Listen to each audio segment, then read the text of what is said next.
अब next reaction पर आ जाते हैं पार्ट 3 में। You are welcome in part 3 elimination reaction. Elimination reaction basically क्या होती है, दो एडजेसेंट कार्बन से यदि दो ग्रुप निकल जाते हैं तो वहाँ पर डबल बॉन्ड आ जाए तो उसको हम कहते हैं एलिमिनेशन रिएक्शन। चलिए देखिए एग्जाम्पल से, ये दो कार्बन है, यहाँ पर X है और यहाँ पर Y है। ये X Y निकल गए और ये बॉन्ड यहाँ पर फॉर्मेशन हो गया, तो यहाँ पर आ गया आपका डबल बॉन्ड, यहाँ पर एल्कीन की फॉर्मेशन हो गई। ये इसका क्या है, एक एग्जांपल हो गया। ठीक है, एलिमिनेशन रिएक्शन हमारी दो टाइप की होती हैं जनरली जो हमारे सिलेबस में है। पहले होती है डीहाइड्रोहैलोजिनेशन। डीहाइड्रोहैलोजिनेशन का मीनिंग क्या होता है? डी का मतलब होता है रिमूवल होना, यानी निकलना। किसका निकलना? एक्स मतलब हैलोजन का निकलना। देखो डी हैलोजन निकल गया यहाँ पर और एक हाइड्रोजन निकल गया, यानी एक तो हाइड्रोजन निकल गया और एक एक्स निकल गया। और याद रखना इसमें रिएजेंट जो होता है वो आपका अल्कोहलिक पीएच रहेगा। एक ट्रिक याद रख लीजिए, अल्फा से हमेशा एक्स निकालेंगे यानी हैलोजन निकालेंगे, फ्लोरीन, क्लोरीन, ब्रोमीन, आयोडीन। और बीटा से क्या निकालेंगे आप? एच निकालेंगे, यानी बीटा से आप एच निकालेंगे और अल्फा से क्या निकालेंगे? हैलोजन निकालेंगे। चलिए रिएक्शन से समझते हैं। CH3Br, इसमें क्या एलिमिनेशन होगा? डिहाइड्रोहैलोजिनेशन होगा? नहीं होगा, क्योंकि यहाँ पर बीटा ही कार्बन नहीं है, इसमें बीटा नहीं है, सिर्फ अल्फा है, तो H कहाँ से निकालेंगे? तो यहाँ पर नहीं होगा। अब देखिए यहाँ पर ये अल्फा कार्बन है, ये बीटा कार्बन है। अल्फा से क्या निकलेगा आपका? हैलोजन निकल गया, Br निकल गया। बीटा से क्या निकालना है? एक H निकालोगे। जब यहाँ से एक H निकालोगे तो यहाँ आ जाएगा CH2 और यहाँ पर बॉन्ड आ जाएगा आपका डबल बॉन्ड, तो CH2 डबल बॉन्ड CH2। अब यहाँ पर देखिए ये अल्फा कार्बन है, अल्फा से दिया गया, अल्फा से हैलोजन निकालना है। बीटा यहाँ पर दो है, ये भी बीटा है और ये भी बीटा है, और दोनों आइडेंटिकल है। दोनों के पास 3 हाइड्रोजन है, यहाँ पर भी 3 है, तो आप कहीं से भी निकाल लीजिए। यहाँ से मैंने Br निकाला और यहाँ से मैं क्या निकाल रहा हूँ? हाइड्रोजन निकाल रहा हूँ, एक हाइड्रोजन, तो यहाँ पर CH2 रह जाएगा और यहाँ पर इस साइड में आ जाएगा आपका double bond CH3 CH double bond CH2। चलिए और देखते हैं। अल्कोहलिक पीएच है, डिहाइड्रोहैलोजिनेशन होगा।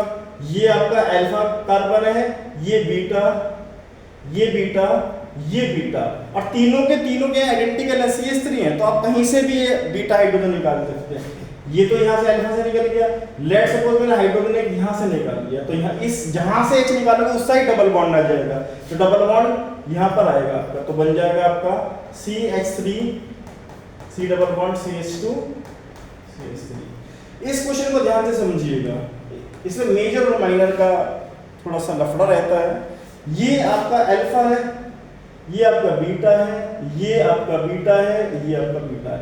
इसमें 3 तरीके के बीटा कार्बन है, इसमें 2 तो आइडेंटिकल है, देखिए ये CH3 और ये CH3 तो क्या आइडेंटिकल है, क्योंकि यहाँ पर 3 हाइड्रोजन। लेकिन इस वाले बीटा, इसको मैं बीटा डैश कह देता हूँ, यहाँ पर 2 हाइड्रोजन है। क्या है? 2 हाइड्रोजन है। मैंने पहले लिख दिया था बीटा हाइड्रोजन कहाँ से निकालता है? लेस नंबर ऑफ हाइड्रोजन से निकालता है, क्योंकि उसका जो एल्कीन होती है वो हाइपर कंजुगेशन के अकॉर्डिंग जो है ज्यादा स्टेबल होती है, और इसको हम सेट जेफ से भी समझते हैं। सेट जेफ रूल यही होता है कि आपको बीटा हाइड्रोजन वहां से निकालना है जहां पर लेसर नंबर ऑफ हाइड्रोजन होगी। तो यहाँ पर आपके 2 हाइड्रोजन है, यहाँ पर कितने हाइड्रोजन है? 3 है, यहाँ पर भी 3 है, तो मैंने 2 वाले से निकाला, तो डबल बॉन्ड इस साइड आ जाएगा, तो फॉर्मेशन हो जाएगी CH3 C double bond CH।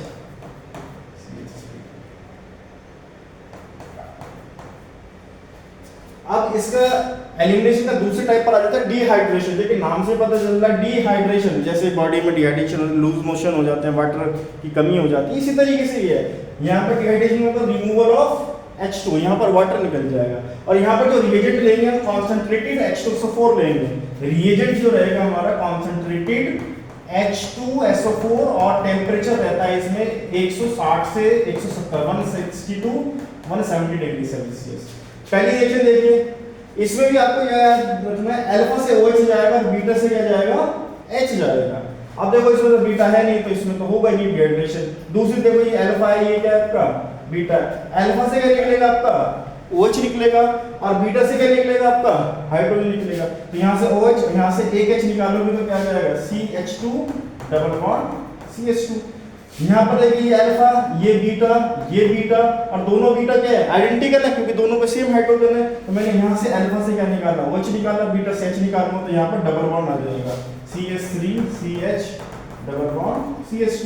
यहाँ पर देखिए ये आपका अल्फा कार्बन है, ये आपका अल्फा से जुड़ा हुआ है, ये अल्फा कार्बन हो गया। ये क्या है आपके बीटा, ये बीटा, ये बीटा, तीनों बीटा कैसे हैं आइडेंटिकल हैं। तो कहीं से भी निकाल लिया मैंने, इस साइड से H निकाला तो इसी साइड डबल बॉन्ड आएगा, तो ये हो जाएगा आपका CH3 डबल बॉन्ड CH2 और यहाँ पर आपका CH3। इधर देखिए ये फिर इंपॉर्टेंट क्वेश्चन बन जाता है, क्योंकि यहाँ पर जो बीटा हाइड्रोजन है वो सेम नहीं रहते, ये सेटजेफ के अकॉर्डिंग निकाला जाता है। देखो यहाँ पर ये अल्फा कार्बन है क्योंकि फंक्शन ग्रुप जुड़ा है, अल्फा से तो OH निकल जाएगा, लेकिन ये बीटा और ये बीटा दोनों आइडेंटिकल है क्योंकि दोनों का H क्या है सेम। लेकिन ये वाला जो बीटा डैश है, यहाँ पर दो हाइड्रोजन है, मैंने भी बताया वो हाइड्रोजन निकालेंगे जो लेसर नंबर होंगे, जहाँ पर H कम होगा। तो यहाँ से OH और यहाँ से H, तो डबल बॉन्ड कहाँ जाएगा, यहाँ पर आ जाएगा, अल्फा बीटा डैश के बीच में आ जाएगा। तो ये बन जाएगा आपका CH3 डबल बॉन्ड CH